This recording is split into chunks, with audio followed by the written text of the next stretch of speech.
तो last episode में हमने देखा था कि यूनहो वुस्योक की विश पूरी करती है। तो जब सियोल ने वुस्योक से उसकी विश के बारे में पूछा था तो वो कहता है कि तुम मेरी विश पूरी करोगे, ये मेरी लाइफ है, मैं खुद हैंडल कर लूंगा, और चला जाता है। फिर अगले दिन सियोल को उसकी एजेंट युनसू का कॉल आता है।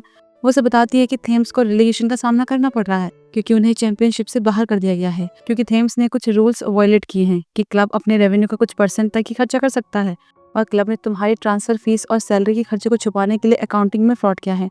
और अब वो चाहते हैं कि सियोल सेकंड डिवीजन में खेले। शायद इसलिए उन्होंने सियोल का कॉन्ट्रैक्ट पहले ही बढ़ा दिया था। तो अब उन्हें जल्दी से वापस जाना होगा, वहीं जाकर वो कुछ कर पाएंगे। लेकिन सियोल की दादी की डेथ एनिवर्सरी थी तो परेशान हो गए थे कि क्या करे। फिर नेक्स्ट वुस्योक को देखते हैं, वो सियोल की दादी की कब्र पर उनसे मिलने जाता है क्योंकि उसे लग रहा था कि सियोल इस बार भी यहाँ उनसे मिलने नहीं आएगा। तो वही आ गया। वो बहुत बिजी रहता है और नुस्से से पता चल जाता है कि वो प्रॉब्लम में है, तो उसका यहाँ आना मुश्किल है। लेकिन वो तो पहुंच जाता है और उसे देखकर वुस्योक को बहुत अच्छा लगता है। सियोल को भी अच्छा लगता है कि वो उससे नहीं मिल रहा था लेकिन उसकी दादी से मिलने आया। सियोल के कोरिया से जाने के बाद वुस्योक ही उसकी दादी का ध्यान रखता था, उनसे मिलने आता था, उन्हें हॉस्पिटल तक लेकर जाता था और उनकी मौत के बाद भी हर साल उनसे मिलने आता था। इसलिए सियोल उस पर हक जताता है कि तुम मेरे सबसे अच्छे दोस्त हो, मैं तुम्हारी हेल्प करूंगा चाहे कुछ भी हो, तुम्हें पैसों की जरूरत होगी तो पैसे दूंगा। लेकिन वो बस उसका दोस्त ही बने रहना चाहता था, वो नहीं चाहता था कि दोस्ती के नाम पर वो उससे पैसे ले।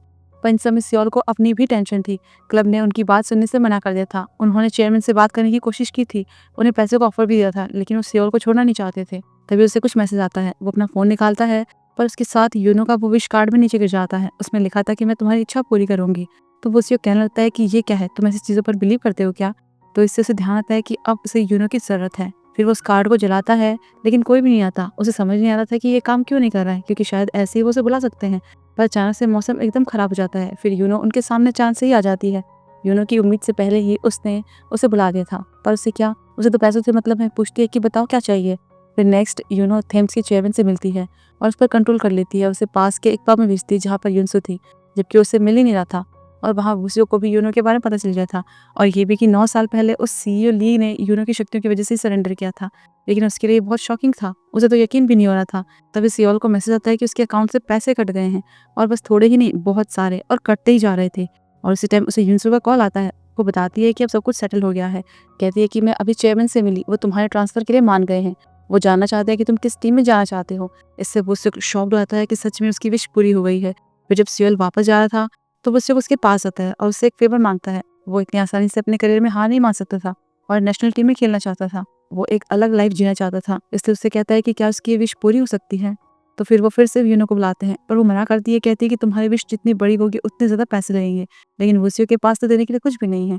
तब वो कहता है कि पैसे के लिए जरूरी है, वो कुछ भी कर सकता है, जो वो कहे सब करेगा, बस उसकी विश पूरी कर लो। तो यूनो भी गुस्सा करती है कि तुमने मजाक समझ रखा है, मैंने कोई चैरिटी नहीं खोली है, तो आगे से मुझे बिना मतलब के ऐसे मत बुलाना, और जान लगती है। तो सियोल से रोक देता है, कहता है कि मैं तुम्हें पैसे दूंगा। वो फिर मना करती है कि तुम अपने पैसे से अपनी विश पूरी कर सकते हो, और अगर किसी और के लिए पे करोगे तो उससे अपनी विश दे रहे हो। और मेरा ये उसूल है कि मैं छोटे छोटे अच्छे काम नहीं करती और किसी एक बड़ी मुसीबत से बचती हूँ, नहीं तो मैं इंसान बन जाऊंगी। तब वो कहता है कि बहाने मत बनाओ, तुम ही मेरे पास आई थी, मेरी हेल्प की थी, वो अच्छा काम नहीं था क्या। फिर उसे सुनाने लगता है कि शायद तुम नहीं कर सकती इसलिए बहाने बना रही हो। उसे अपनी आकर दिखाने लगता है, तो इससे उसका ईगो हर्ट होता है। उसे गुस्सा आता है और वो विश पूरी करने के लिए मान जाती है। लेकिन अब ये उसके ऊपर है कि ये सब कैसे करती है। और सियोल से कहती है कि तुम्हें इसे भुगतना पड़ेगा क्योंकि अब वो उसे सबक सिखाएगी। फिर नेक्स्ट जब वो फ्लाइट से जा रहा था वहीं वुसिक भी घर पर था, तब अचानक से मौसम बिगड़ने लगता है और फिर सब कुछ चेंज होने लगता है। उससे घर से चीजें गायब होने लग जाती है और उधर प्लेन पे भी टर्बुलेंस आ जाता है और फिर एकदम से सब कुछ बदल जाता है। सियोल के साथ थेम्स का जो कॉन्टेक्ट था अब वो वुसिक के साथ हो गया था, यानी उसने सियोल की जगह ले ली, उसकी किस्मत ले ली। वुसिक अब फेमस हो गया था और अमीर बन गया था, और इसकी शुरुआत उस एक्सीडेंट से हुई जिसमें अब सियोल को चोट लगी थी। फिर जैसे सियोल की आंख खुलती है तो चौंक जाता है कि मैं कहाँ पर हूँ। तो यूनो से बताती है कि तुमने विश मांगी थी ना, तो तुम्हें इसकी कीमत चुकानी पड़ेगी। और उसने बताया भी था कि विश तुम्हारी होगी लेकिन तरीका उसका अपना होगा। तो वुसियो के बारे में पूछता है कि वो कहाँ है, जबकि वो अब उसकी जगह प्लेन में था। वो भी समझ जाता है कि ये सब यूनो ने किया है और वो बहुत खुश होता है। लेकिन वहाँ सियोल बहुत ज्यादा कंफ्यूज होता है कि ये सब चल क्या रहा है, और यूनो भी उसे कुछ नहीं बताती, कहती है कि तुम खुद ही समझ जाओगे। उसके जाते ही सियोल के साथ के जो प्लेयर थे जिस नई टीम में वो था, वो उसे अपने कोच से माफी मांगने के लिए बोलते हैं। लेकिन सियोल तो अपने में था, उन पर गुस्सा करने लगता है, लेकिन वो उसे खींच कर ले जाते हैं। लेकिन वो तो उन्हें अपनी कड़ दिखा रहा था जैसे कि वो अभी फेमस प्लेयर हो। और बात ये थी कि सियोल ने अपने कोच पर पानी की बोतल फेंक दी थी, कोच से लड़ाई की, तो गुस्से में उसने सियोल को टीम से निकाल दिया था। तो वो उसकी बात के लिए सॉरी बुलाना चाहते थे, लेकिन सियोल बात नहीं समझ रहा था और जिद कर रहा था कि उसे अपना ट्रांसफर पूरा करने के लिए लंदन जाना है। दूसरी तरफ एक पुराना क्लाइंट चेयरमैन किम यूनो से मिलता है। उसे बताता है कि उसके म्यूजियम से एक खंजर गायब हो गया है, और ये कोई नॉर्मल खंजर नहीं था, ये वही रिचुअल ब्लेड था जो कि यूनो ने अपने उसी दोस्त के लिए बनवाया था जब उसके परिवार को देशद्रोही बना दिया गया था और राजा ने उन्हें मरवाने की कोशिश की थी। तो जब यूनो उस खंजर को बनवा रही थी तो लॉर्ड पागुन ने यूनो को वार्निंग दी थी कि वो अपने दोस्त को कोई पाप करने के लिए उकसाए ना, उसे इन सब में दखल नहीं देना चाहिए क्योंकि ये इंसानी लाइफ है, उसने खुद चुनी है। लेकिन वो मना कर देती है क्योंकि पहले यूनो ने उससे हेल्प मांगी थी तो उसने कुछ नहीं किया। तो यूनो अपनी फ्रेंड को वो खंजर देती है और इससे उसे अपने पति को मारने के लिए कहती है, क्योंकि इस ब्लेड से अपने प्यार को मारने के बाद वो वापस से लोमड़ी बन जाएगी। लेकिन इतनी मुश्किल के बाद उसे लाइफ मिली थी, एक फैमिली मिली थी, तो उसे छोड़ना नहीं चाहती थी, चाहे उसकी किस्मत में कितना ही बुरा क्यों ना लिखा हो। तो यूनो से विश मांगती है कि वो उसके पास कभी ना आए और ये खंजर तब उसने अपनी फ्रेंड को दिया था और साथ ही ये एक लोमड़ी को भी मार सकता है, यानी कि उसके लिए खुद के लिए खतरा है। और वहाँ सियोल को उसकी नई टीम उनके कोच के ऑफिस में बंद कर देती है। तब कोच को देखकर तो वो पुराने दोस्त की तरह ट्रीट करता है, फ्रेंडली बात करता है कि तेरी आंख में क्या हुआ, जबकि बॉटल से उसने ही मारा था, उसे याद नहीं था, उसे अभी भी एहसास नहीं था कि उसकी जिंदगी बदल गई है। वो हमेशा की तरह ही अकड़ रहा था। तो कोच को बुरा लगता है और वो सियोल को वापस लेने से ही मना कर देता है।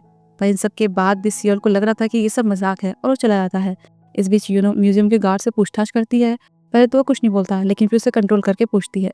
पर वो इतना बताता है कि चोर एक आदमी है, लेकिन ये बोलते बोलते वो बीच में ही मर जाता है। इससे यूनो को पता चलता है कि चोर एक ऐसा आदमी है जो देवी देवताओं की ट्रिक इस्तेमाल करता है, यानी कि वो एक इंसान ही है। चेयरमैन किम को तो उसकी चिंता हो रही थी कि उस खंजर से कहीं उसे खतरा ना हो, लेकिन यूनो को भरोसा था कि कोई भी इंसान मुझे इतनी आसानी से नुकसान नहीं पहुंचा सकता। फिर नेक्स्ट सीईओ ली को देखते हैं। वो जेल से छूट गया था तो एक आदमी से लेने आता है। फिर फ्लैशबैक में देखते हैं कि वो आदमी 2 साल पहले ली के पास आया था। तब ली को बहुत परेशान किया गया था क्योंकि वो यून की जादू की वजह से झूठ नहीं बोल पा रहा था।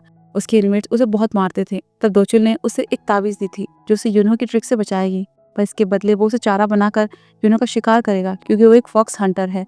फिर यूनो को देखते हैं वो इतनी आसानी से शांत बैठने वाली नहीं थी। वो उस हंटर का चेहरा ढूंढने के लिए एक पेंटिंग बनवाती है, जबकि वहीं सियोल वुसियो को कॉल करने की कोशिश करता है पर वो फोन नहीं उठाता। तो वो उससे मिलने अपने पुराने अपार्टमेंट जाता है, लेकिन वहाँ कोई और ही रह रहा था और गार्ड भी उसे नहीं पहचानता, उसे जाने के लिए कहता है। पर वो तो उस औरत के अपार्टमेंट में घुस जाता है, लेकिन देखता है कि सब कुछ बदल गया था और ये सच में उसका घर ही नहीं है।